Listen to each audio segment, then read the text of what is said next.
Good morning students. Now we'll be moving on to part 4 of enzymes. Till now in the enzymes chapter we have completed nomenclature and classification of enzymes, enzyme kinetics and enzyme inhibition. Now we are moving to enzyme regulation. It is also most significant part in enzymes while coming across metabolic pathways. Okay. So every part of enzymes are important during your exams and in general also. The contents of today's discussion are regulation of enzymes, in that enzyme induction and repression, allosteric enzymes regulation. What are the two main topics under regulation of enzymes we are going to discuss? Enzyme induction and repression, allosteric enzymes regulation. Coming to enzyme regulation. What is enzyme regulation? Why is it important? Enzymes can be regulated by other molecules that either increase or reduce their activity. Enzymes can be regulated by other molecules that either increase or reduce their activity. This is called enzyme regulation. Molecules that increase the activity of an enzyme are called activators. If it is increasing the activity, then it is called activators, while molecules that decrease the activity of an enzyme are called inhibitors. Those decreases activity of an enzyme are called as inhibitors. So enzyme regulation may be of activation or inhibition. There are two types of regulation process. Why it is important? Regulation of enzyme activity is important to coordinate the different metabolic processes. It is important to coordinate the different metabolic processes. That is why we have to learn enzyme regulation. Let's see what is enzyme induction and repression processes under regulation of enzymes. What is enzyme induction? It is nothing but positive regulation. Positive regulation. It is nothing but the increase in the amount of enzyme protein as a result of some stimulus. The increase in the amount of enzyme protein. So it is depending on concentration of enzyme. Nature of enzyme is protein. So it is mentioned as amount of enzyme protein as a result of some stimulus through some other molecules. Amount of enzyme will be induced. That is called as positive regulation or enzyme induction. Induction means increasing. Positive also represents increasing. What is going to be increased here? Amount of enzyme protein. So this is called enzyme induction.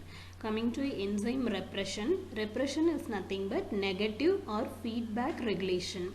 In the last class itself we have discussed about feedback inhibition.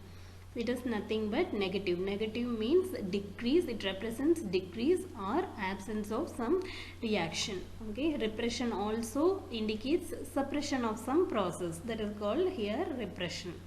Here enzyme activity is going to be repressed. So it is called enzyme repression. So what is enzyme repression? A decrease in enzyme after a stimulus by an intermediate or end product. A decrease in enzyme. Enzyme concentration is going to be decreased by an intermediate or end product. So even in end product or intermediate involved in metabolic pathways called as feedback regulation. So that is called here as negative or feedback regulation. In turn it is called as enzyme repression. Understood what is enzyme induction and repression? Induction means positive type of regulation. Repression means negative type of regulation. Coming to illustration of feedback inhibition or repression. So repression is nothing but inhibition only, negative. Since it is negative modulation, it is called as inhibition only. So feedback inhibition, already in the last class we have discussed what is feedback inhibition. The same has been given here. It is nothing but a cellular control mechanism in which an enzyme's activity is inhibited by the enzyme's end product. Not only end product, even some intermediate or substrates also can be regulating the mechanism. The best example for feedback regulation or repression is formation of isoleucine from threonine as an end product that inhibits enzyme 1 involved in the metabolic pathway. The whole pathway comprises of 5 enzymes as intermediates, and it gives 4 intermediates, but the end product regulates the first enzyme, so that enzyme is called as feedback regulatory enzyme. So the mechanism is called as feedback mechanism, and it is also an example for repression process. Coming to enzyme induction and repression. Difference between what is enzyme induction and repression. First one, induction turns the operon on.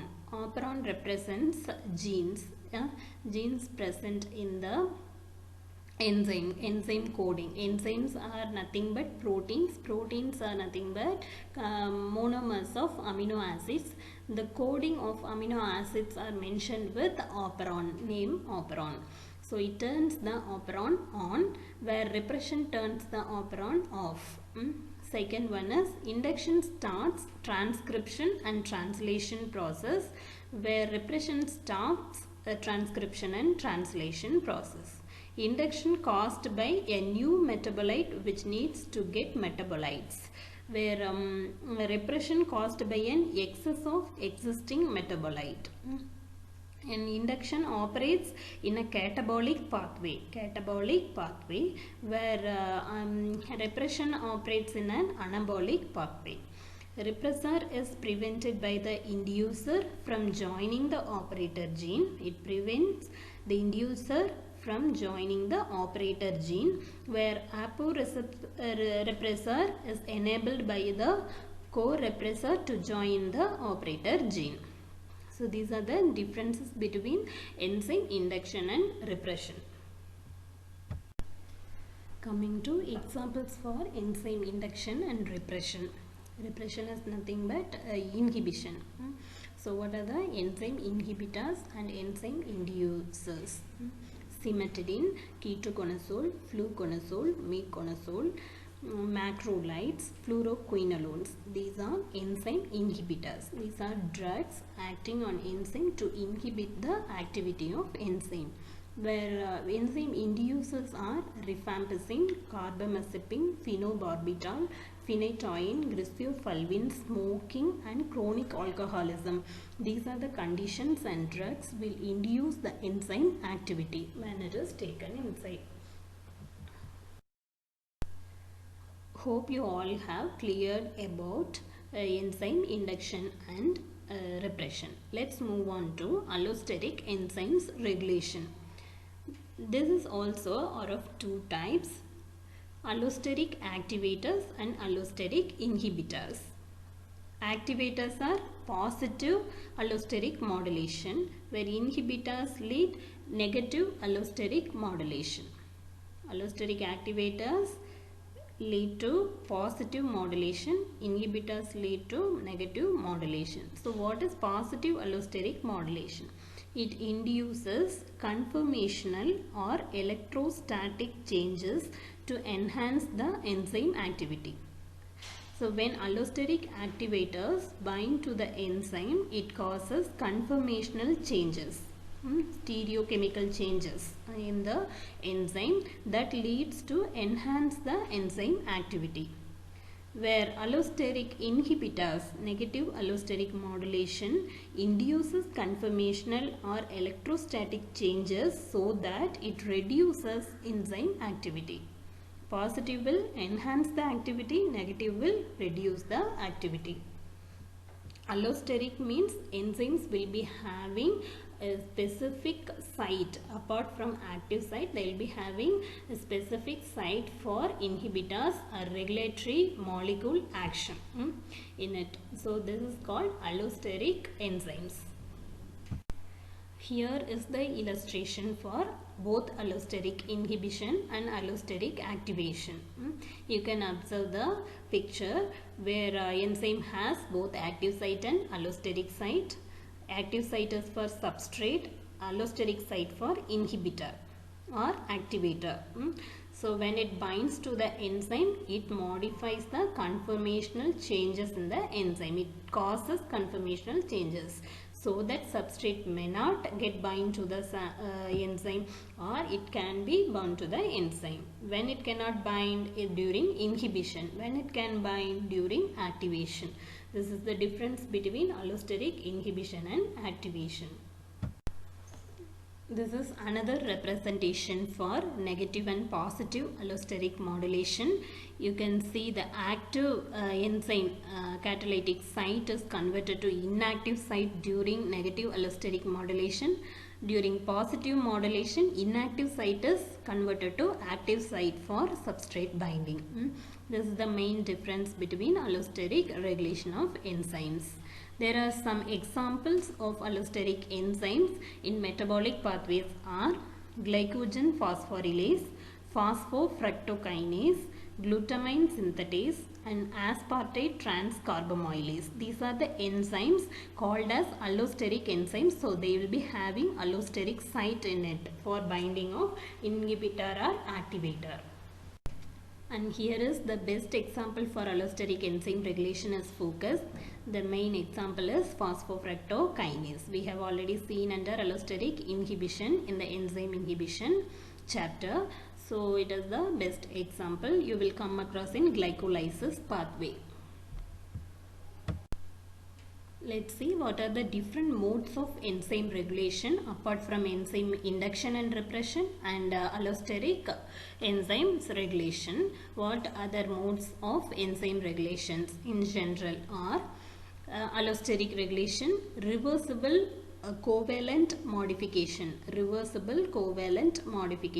proteolytic cleavage, feedback regulation, regulation by isoenzymes. So these are the different modes of enzyme regulation.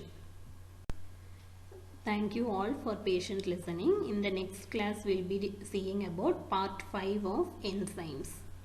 Thank you. If any doubt you can post your comments in the classroom app.